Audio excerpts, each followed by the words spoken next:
السلام عليكم ورحمة الله وبركاته، وصباح الخير. احنا لسه الناس خارجة من صلاة الفجر دلوقتي في رمضان. شغل رمضان عموما احنا بنتسحر ونصلي الفجر ونقوم نازلين ماشيين على طول. ده بالنسبة للي في محافظتي، يعني مش بروح الساعة 7. اما لو احنا مسافرين بنسحر في الطريق اصلا. فدعواتكم ان شاء الله النهاردة اليوم يبقى جميل كده وخفيف ولطيف، ويكون فلوج كامل كده جميل. سعيدة جدا بقى رجعنا مع بعض بعد قعدة حلوة، ريحنا جامد. واللي اخد على الشغل مش بيتعود، مش بيحب الراحة. فدعواتكم ان شاء الله يكون يوم جميل كده، ونعمل لعروستنا الحلوة كله. الحمد لله وصلنا عند العروسة بالسلامة. وهقلب لكم دلوقتي الكاميرا علشان اول ما ندخل بقى نقول بسم الله ما شاء الله ولا قوة الا بالله. بسم الله ما شاء الله، كل حاجة مفتحة. يعني بصي طلعوا كل حاجة، دول متلمعين ونرجعهم في قلب كراتونهم عشان اللي خايف على الحاجة. زي ما انتم شايفين. وهنا الطقم بتاع السفرة، طقم الأطباق السفرة بتاع التقديم، وطقم الأركوبال. بسم الله ما شاء الله، زي ما انتم شايفين بالشكل ده. هنا غرفة النوم، بسم الله ما شاء الله اللهم بارك. غرفة النوم هنا مدخلة هنا فرش كبير اللي هيتحط معانا هنا. واللبس بتاعها عموما في الشنط الأكياس دي. اما هنا غرفة الاطفال، بسم الله ما شاء الله لا قوة الا بالله. زي ما انتم شايفين الفرش بتاعه وجماله. واضح ان احنا النهارده هنعمل شغل عظمة ورقيق جدا، عشان شكل ذوق العروسة كده راقي. اللهم بارك يا رب. اما اهم حاجة في التفتيح وهي المطبخ. المطبخ عندي لو متفتح بيبقى الدنيا نظيفة ورايقة، وكل الافكار مترتبة في دماغنا. زي ما انتم شايفين هنا كده اطباق بلاستيك لمتهم مع بعض. هنا كده الحلل، بسم الله ما شاء الله اللهم بارك. والكوبايات وحاجة الرخامة، كل الحاجة واضحة قدامنا. يعني انا كده رتب كل الافكار في ثواني. عايزين نشوف النهارده انا واصلة عند العروسة الساعة بالظبط 6:15. هنبدأ شغل، نشوف هنخلص لها شقتها امتى. انتظروا بقى الفيديو بعد. عاوزه اقول لكم خلصنا شقه العروسه النهارده في 4 ساعات، صح ولا لا؟ احنا بادئين 6 بالظبط. الحمد لله دلوقتي الساعه 10 فرشناها كامله، الحمد لله بفضل الله. عايزه اقول لكم احنا فرشنا الشقه كامله، والعروسه لحد دلوقتي ما شافتش الدولاب. هوريكم الدولاب بقى وقولي لي ايه رايك. بسم الله بسم الله. بسم الله ما شاء الله، الله اكبر، الله بسم الله بجد ما شاء حلو الله. قوي والله. تسلم ايدك، تسلم ايدك والله ظبطها بجد. يلا. ان شاء الله.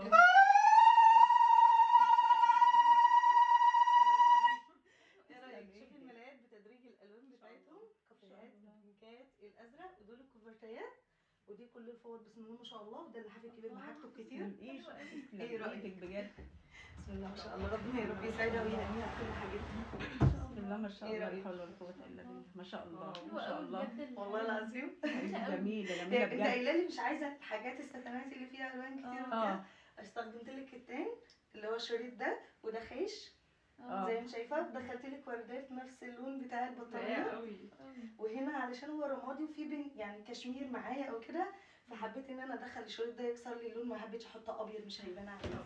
ايه رايكم؟ ما شاء ودي بما الله. انك ساده دخلت فيها اللي هي ايه مشجره مشجرة شوية، حلوة ايه رأيك؟ حلوة قوي بجد والله. إيه الدولاب مليان وحلو. الله بسم الله ما شاء الله، عقبال ما تعملي لاختها يا رب. تسلمي يا حبيبتي. بجد النهارده قصرنا معاكي في اي حاجه؟ لا يا حبيبتي والله. المواعيد مظبوطه لا. طيب ولا لا؟ طبعا، امال ايه؟ الباكج كامل، السعر مقابل الخدمه. هل ان احنا شايفه ان ده كتير علينا ولا تمام؟ لا تستحقي، حبيبتي تستحقي وتسلمي. ان شاء الله نتعامل مع بعض تاني ان شاء الله. اكيد هترشحي لنا ناس تانية باذن أكيد الله. ان شاء الله باذن الله. اشوفكم على خير. هكملوا بقى انتوا معايا الفيديو عشان نشوف شقه العروس. تسلم ايديك يا حبيبتي. حقيقي بعد الكلام الحلو اللي بسمعه من كل أمهات العرايس بعد فرش شقة العروس، بيكون ده أفضل أجر وأفضل مكافأة ليا بجد بعد اليوم والتعب والشغل اللي بنشتغل عندها بكل حب وبكل ود، عشان نطلع لها شقتها على أجمل وأجمل وجه. تعالوا بقى أوريكم الدولاب بشكل أوضح بكل التفاصيل اللي فيه. بسم الله ما شاء الله اللهم بارك. بجد اذواقها والوانها راقيه جدا، وده شجعني جدا جدا ان انا اطلع لها شغل سيمبل وبسيط وهادي وجميل قوي كده. هنا عملت لها الملايات المشجره، ايه لون الكافيه كده مع بعض. وهنا الساده اللون ده تدريج اللون البيبي بلو كده مع بعض. وهنا تدريج اللون البينك مع بعض. تحس ان هنا ملايات البنت وملايات الولد، واللي في النص دول محايده. اما الاربع طرف دول حطيت لها فيهم ايه الفوط بتاعتها كلها. بسم الله ما شاء الله اللهم بارك. وتحت هنا حطيت لها لحاف السرير الكبير، وده شكل الضرفه كامله على بعض. نشوف الناحيه التانية من الدولاب. بسم الله ما شاء الله حطيت لها هنا كده البطاطين ومفارش القطيفه وللحفه الفايبر والكوفرتيات بتاعت السراير الاطفال. اللي تحت هنا دول اللي الحفا الفايبر. فوق منهم دي بطانية ودي بطانية زي انتهى بالخيش والورد بالشكل ده. واللي في النص دي بطانية سرير كبيرة ودي برضو بطانية كبيرة، ودول كوفرتيات ودفايات سرير أطفال. وده شكل الوحدة كاملة على بعضها. ندخل بقى على غرفة النوم وجمالها. بسم الله ما شاء الله، اللهم بارك يا رب. ده شكل كده الغرفة كاملة. ده شكل الدولاب. ده شكل النجف، اللهم بارك. هنا الضرفة بتاعت لبس العروسة، بسم الله ما شاء الله، سواء البيتي من الناحية دي ومن فوق. وهنا كده الخروج، والرف ده للشنط وكورسات، بس هي نسيتهم في بيت باباها لسه هتجيبهم متحطة. اتمنى يكون شغلنا النهارده في شقة عروستنا عجبكم زي ما هو الحمد لله عجبنا وعجب العروسة. هستنى منكم تعليقات ونكمل مع بعض باقي الشقة. هنا الوحدة دي بما ان فيها لبس خاص مش هعرف ان انا اصورها باستفاضة، بس عايزة اوريكم ان احنا حاطين هنا كوفرتيات بتاعت السرير الكبير مع الملايات بتاعت السرير الكبير بالشكل اللي انتوا شايفينه ده.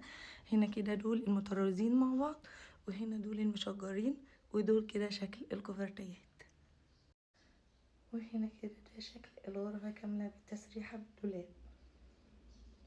شوفنا الغرفتين، نشوف بقى مع بعض الريسبشن. بسم الله ما شاء الله، قد ايه انه مميز وراقي جدا جدا. الجزء ده الخاص بالانتريه. هنا يعتبر الليفينج بتاعهم، ان شاء الله يكون مقابل للشاشة. هنا شاشة المفروض تركب بس هي لسه مركبتش. اما هنا بسم الله ما شاء الله، اللهم بارك، ده شكل الريسبشن كامل. بسم الله ما شاء الله، لا قوة الا بالله. متنسوش تدعوا دعوة حلوة للعروسة من قلبكم.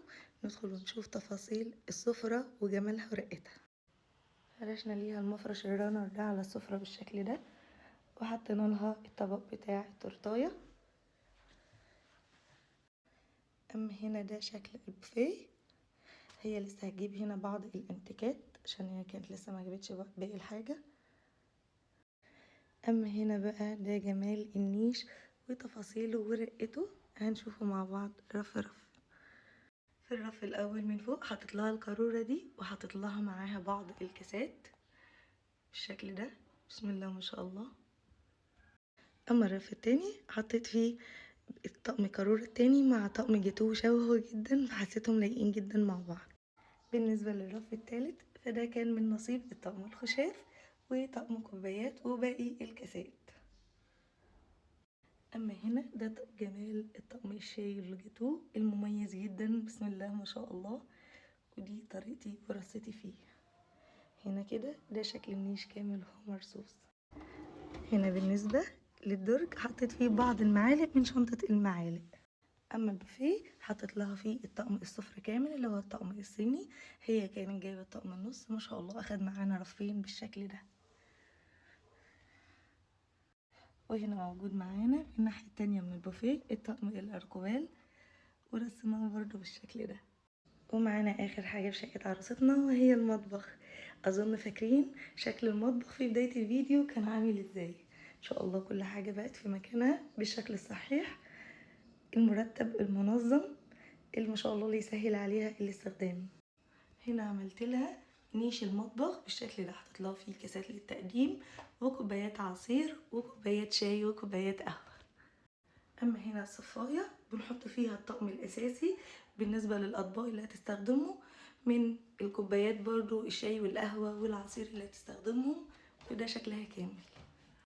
والزاوية دي استغلتها في الحلال الجرانيت. وهنا اطقم هتستخدمها بالنسبة للاهم فالمهم فيما فوق. وهنا طقم اطباق عشاء تاني بالشكل ده. اما هنا كل البايركس بتاعها. بالنسبة للضرفة دي فهي الاقرب للبوتاجاز، حطيت لها فيها الطاسات والصواني. والضرفة دي حطيت الكنك والبراريد وعلب التلاجة. اما هنا حطيت لها الحلال اللي استانلس في رف، والحلال التيفال في رف. نلقي نظرة سريعة على الادراج. وهنا حطيت لها البلاستيك.